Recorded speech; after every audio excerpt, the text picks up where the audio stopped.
എല്ലാവർക്കും നമസ്കാരം. ഇന്നത്തെ വീഡിയോയിൽ നമ്മൾ ഡിസ്കസ് ചെയ്യാൻ പോകുന്നത് തെർമൽ പവർ പ്ലാന്റും വ്യത്യസ്ത ലേഔട്ട് എലിമെന്റ്സിന്റെ പ്രവർത്തനങ്ങൾ തിരിച്ചറിയുന്നതിനെ കുറിച്ചാണ്. ലക്ഷ്യങ്ങൾ ഈ വീഡിയോയുടെ അവസാനം നിങ്ങൾക്ക് അറിയാൻ സാധിക്കും. 1. തെർമൽ പവർ പ്ലാന്റ് സന്ദർശിച്ച് പ്ലാന്റിലെ വിവിധ ഘട്ടങ്ങൾ തിരിച്ചറിയുവാൻ. 2. തെർമൽ പവർ പ്ലാന്റിന്റെ ഓരോ ഘട്ടത്തിന്റെയും പ്രവർത്തനം വ്യാഖ്യാനിക്കുവാൻ തെർമൽ പ്ലാന്റിന്റെ സ്കീമാറ്റിക് ഡയഗ്രാം വരച്ച് തയ്യാറാക്കുവാൻ. കുറിപ്പ്: പവർ സ്റ്റേഷന്റെ വിവിധ ഘട്ടങ്ങൾ സന്ദർശിക്കുന്നതിനും ഓരോ ഘട്ടത്തിന്റെയും പ്രവർത്തനങ്ങൾ പ്ലാന്റ് എഞ്ചിനീയറിൽ നിന്ന് പഠിക്കുന്നതിനും ട്രെയിനീസിന് അടുത്തുള്ള താപവൈദ്യുത നിലയം സന്ദർശിക്കാവുന്നതാണ്. പവർ സ്റ്റേഷൻ പ്രവേശിക്കുന്നതിനു മുമ്പ് വ്യക്തിഗത സംരക്ഷണ ഉപകരണങ്ങൾ ധരിക്കുക, വൈദ്യുതി ലൈനുകളിൽ തൊടാതിരിക്കുക, കറങ്ങുന്ന മെഷീനുകളിൽ തൊടാതിരിക്കുക തുടങ്ങിയ പ്ലാന്റ് ഏരിയകൾക്ക് നിർദ്ദേശിച്ചുള്ള സുരക്ഷാ നിയമങ്ങളും നിയന്ത്രണങ്ങളും ട്രെയിനികൾ അറിഞ്ഞിരിക്കണം. നമുക്ക് തെർമൽ പവർ പ്ലാന്റ്സിനെ കുറിച്ച് ഡിസ്കസ് ചെയ്യാം. താപ ഊർജം വൈദ്യുതോർജവുമായി പരിവർത്തനം ചെയ്യപ്പെടുന്ന ഒരു തരം പവർ സ്റ്റേഷനാണ് തെർമൽ പവർ സ്റ്റേഷൻ. ലോകത്തിലെ ഏറ്റവും പ്രചാരത്തിലുള്ള താപവൈദ്യുത നിലയമായ താപനിലയങ്ങൾ ലോകത്തിലെ വൈദ്യുതിയുടെ ഏകദേശം 60% ഉൽപ്പാദിപ്പിക്കും. കൽക്കരി, പ്രകൃതിവാതകം അല്ലെങ്കിൽ ഓയിൽ ഫയർഡ് ബോയിലേഴ്സ് വെള്ളം ചൂടാക്കാനും നീരാവി ഉൽപ്പാദിപ്പിക്കാനും ഉപയോഗിക്കുന്നു. പിന്നീട് വൈദ്യുതി ഉൽപ്പാദിപ്പിക്കുന്ന ജനറേറ്ററുമായി ബന്ധിപ്പിച്ചിരിക്കുന്ന ടർബൈൻ തിരിക്കാൻ നീരാവി ടർബൈനിൽ നിന്നും പുറത്തുപോയ ശേഷം നീരാവി തണുപ്പിക്കുകയും വീണ്ടും വെള്ളത്തിലേക്ക് ഘനീഭവിപ്പിക്കുകയും തുടർന്ന് സിസ്റ്റത്തിലൂടെ സർക്കുലേറ്റ് ചെയ്യേണ്ടതും ആവശ്യമാണ്. ഇന്ത്യയിൽ താപവൈദ്യുതി നിലയങ്ങൾ ഉൽപ്പാദിപ്പിക്കുന്ന വൈദ്യുതി മൊത്തം വൈദ്യുതി ഉൽപ്പാദനത്തിന്റെ 71% വരെയാണ്. ഇനി നമുക്ക് തെർമൽ പവർ പ്ലാന്റ്സിന്റെ ഓരോ ഭാഗങ്ങൾ ഡിസ്കസ് ചെയ്യാം. സ്റ്റെപ്പ് 1. തെർമൽ പവർ പ്ലാന്റിന്റെ ഘട്ടങ്ങൾ സന്ദർശിക്കുക. കൽക്കരിയും ചാരവും കൈകാര്യം ചെയ്യുന്നതിനുള്ള ഒരു ക്രമീകരണം. കോൾ ഹാൻഡ്ലിംഗ് ഫാക്ടറിയിലെ ടിപ്ലേഴ്സ് കോൾ വാഗൻസിൽ നിന്ന് കൽക്കരി ഇറക്കുന്നു. ഈ കൽക്കരി മുകളിൽ കോൾഡ് സ്റ്റോറേജ് ബങ്കേഴ്സിലേക്ക് നീക്കുവാനായി കൺവെയർ ബെൽറ്റ്സ് ഉപയോഗിക്കുന്നു. കൺവെയർ ബെൽറ്റ്സ് ആണ് ക്രഷിംഗ് ഹൗസിലേക്ക് കൽക്കരി ട്രാൻസ്ഫർ ചെയ്യാൻ ഉപയോഗിക്കുന്നത്. അവിടെ അത് പൊട്ടിച്ച് ചെറിയ കഷ്ണങ്ങളാക്കുകയും നേരിയ പൊടി വേർതിരിക്കുകയും ചെയ്യും. കോൾ ഫീഡേഴ്സ് പിന്നീട് ഈ ക്രഷ്ഡ് കോൾസ് ബോൾ മില്ലിൽ എത്തിക്കുന്നു. കൽക്കരി ഒരു ബോൾ മില്ലിൽ പൊടിയായി പ്രോസസ് ചെയ്യുന്നു. മില്ലിനുള്ളിലെ വൃത്താകൃതിയിലുള്ള ലോഹമേശയിൽ കൽക്കരി കണങ്ങൾ വീഴുന്നു. ചൂടുള്ളതും തണുത്തതുമായ വായുമിശ്രിതം കൽക്കരി പൈപ്പുകളിലൂടെ ബോയിലറിലേക്ക് ക്രഷ്ഡ് കോൾ കൊണ്ടുപോകുവാൻ ഉപയോഗിക്കുന്നു. Ash handling arrangements. Ash handling systems ചാരം ശരിയായി ഡിസ്പോസ് ചെയ്യുന്ന മെക്കാനിക്കൽ ഉപകരണങ്ങളാണ്. അത് കൽക്കരി കത്തിച്ച ശേഷം കൽക്കരിയിൽ നിന്നുള്ള ചാരം ശേഖരിക്കുകയും നീക്കം ചെയ്യുകയും ചെയ്യുന്നു. ഇത് നീക്കം ചെയ്യുന്നതിന് മുൻപ് അത് നിയന്ത്രിക്കാവുന്ന താപനിലയിലേക്ക് തണുപ്പിക്കണം.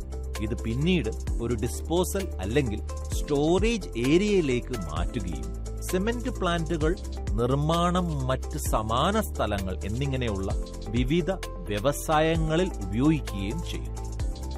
ചാരമോ വാതകങ്ങളോ അടങ്ങിയ ശേഷിക്കുന്ന ഉൽപ്പന്നം ഒരു ഇലക്ട്രോസ്റ്റാറ്റിക് പ്രസിപ്പിറ്റേറ്റർ ശേഖരിക്കുകയും ESPയുടെ അടിയിലുള്ള ഓപ്പോസിൽ സൂക്ഷിക്കുകയും ചെയ്യും.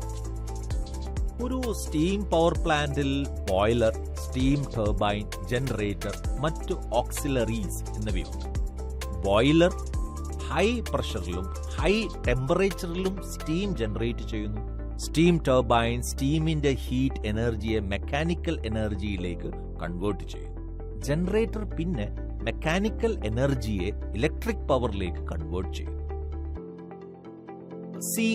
Steam turbine. ഒരു സ്റ്റീം ടർബൈൻ വാസ്തവത്തിൽ പ്രഷറൈസ്ഡ് സ്റ്റീമിൽ നിന്ന് തെർമൽ എനർജിയെ എക്സ്ട്രാക്ട് ചെയ്യുകയും അതൊരു റൊട്ടേറ്റിംഗ് ഔട്ട്പുട്ട് ഷാഫ്റ്റിൽ മെക്കാനിക്കൽ വർക്ക് ചെയ്യുവാൻ ഉപയോഗിക്കുകയും ചെയ്യുന്ന ഒരു മെഷീനാണ്. സ്റ്റീം ടർബൈൻ ഒരു മെഷീനാണ്. അത് ഹീറ്റ് എഞ്ചിന്റെ ഒരു രൂപമായി തരംതിരിച്ചിരിക്കുന്നു. ഇതിന് നീരാവിയിൽ നിന്ന് താപ ഊർജം വേർതിരിച്ചെടുക്കാനും അതിനെ റോട്ടറി മോഷൻസ് ആക്കി മാറ്റാനും കഴിയും. ഡി. ഓൾട്ടർനേറ്റേഴ്സ്. താപവൈദ്യുത നിലയങ്ങളിൽ ഉപയോഗിക്കുന്ന ഓൾട്ടർനേറ്റേഴ്സ് സ്റ്റീം ടർബൈൻസുമായി ബന്ധിപ്പിച്ചിരിക്കുന്നതിനാൽ അവയെ ടർബോ ഓൾട്ടർനേറ്റേഴ്സ് എന്ന് വിളിക്കുന്നു.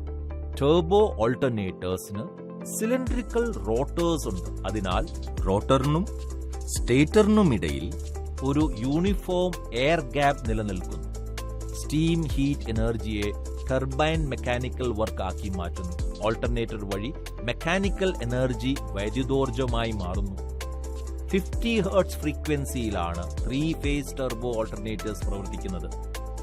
ഈ feed water supply. Feed water ബോയിലേഴ്സിന് ചൂടുവെള്ളവും സ്റ്റീമും ഉൽപ്പാദിപ്പിക്കുവാനായി നൽകുന്നതിന് മുൻപ് പ്യൂരിഫൈ അല്ലെങ്കിൽ ഹീറ്റ് ചെയ്യപ്പെടുന്ന വെള്ളമാണ്. ബോയിലർ ഫീഡ് വാട്ടർ എന്നത് ബോയിലറിന് നൽകുകയും സ്റ്റീമായി മാറുകയും ചെയ്യുന്ന വെള്ളമാണ്.